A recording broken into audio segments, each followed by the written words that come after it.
Hello everyone and welcome back to the channel. So today I'm going to talk about what it was like for me to self-isolate here in Korea and what it is still like because I'm still self-isolate. I can't English. But I want to share my experience because I live outside of Seoul. I'm pretty sure a lot of the experiences for Korea that are on the YouTube spectrum are currently inside of Seoul, but I live outside of Seoul. My experience is mostly related to my city, Daejeon. I'm an English teacher here in Daejeon and I also work, so I'm not a full-time YouTuber. I am just a full-time teacher. That is my job. That is what my paycheck comes from. Korea is not on a full-on official lockdown. They didn't want to do that to people. I forgot the reason why, but they didn't want to put everyone on an official hardcore lockdown. I think they still wanted people to feel like they were able to breathe and probably go outside for a little bit and jog or, you know, walk at a park or something like that. You know, still feel comfortable and still feel alive. They still feel like they can see the sun for a little bit while they still have to stay inside as much as possible. At the beginning of this entire situation, a lot of the people in Korea were still living a normal life. They were still going to work. I was still going to work. The schools were on vacation for a little bit because I had just come back from Singapore when we first got our first cases. I was just going into the office to fulfill my duty of hours that I have to fulfill as a foreign teacher,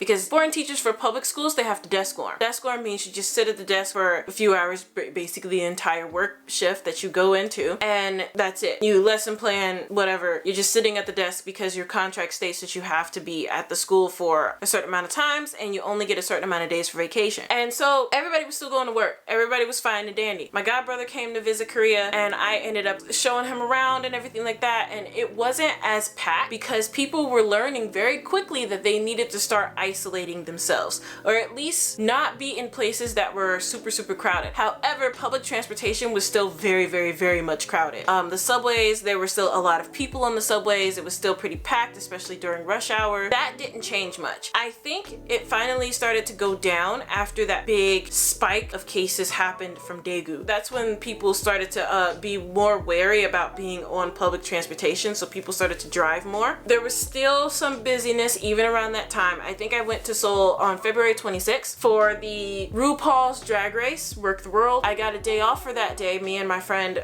both went and we watched the show together, but the subway was still packed during rush hour because I had to get there during rush hour to get to the venue, because the venue was really far from where I was staying. It's far from everything, actually. Nothing good is around that venue. It was still packed around that time. Even when I came back, there was still a lot of people. I was able to find a seat, but it was still a lot of people on the subway. Then when I went back to Daejeon, where I live now, I think there was still a decent amount of people riding the subway every morning, but there was a lot of empty seats. I was able to find a seat in the morning. A lot of times, if I find a seat in the morning before I go to work, I'm lucky. But I was still going into work at this point in time. I didn't stop going into work until the government announced that the school year had been postponed. In South Korea, the school year starts March 1st and ends around December, and then there's like a week for students to prepare for final exams and graduations, that kind of thing. I ended up having to use my vacation days. A lot of teachers ended up having to use their vacation days, or they were told to work from home, especially those in Daegu. Even with this announcement that the school year had gotten postponed from March 2nd to March 9th, there were still teachers desk warming at this time, and the desk warming was only still happening in areas where the district thought that the numbers weren't high enough to force people to work from home. You have to sign like a form to do work from home. You can't just go home and stay and work. You have to prove that you're working from home, basically, like maybe do some kind of like lesson plan or do an online class or something to prove that you're actually at home getting something done. At that time of the March 9th delay, if you wanted to work from home, you kind of had, not only did you have to prove with like a sheet of paper that you were actually at home working, but to even like request working from home in certain cities, you pretty much had to be actually quarantined. Like you had to like maybe have come back from traveling, and that means you're on forced quarantine for 2 weeks. Like that was originally how it was. Maybe you got to fill out a paper, like a self-development paper, but you have to do something to prove that you're actually at home and you're actually awake and working during work hours. You can't leave your house because it's self-isolation time. You can't order delivery. Some schools let their workers order delivery, but most workers, they can't. So they have to cook at home. Basically full on 100% self-isolation. Then the school year got pushed back again. After that, I was like, yo, I don't want to use all of my vacation days. I will just come to school and just desk warm.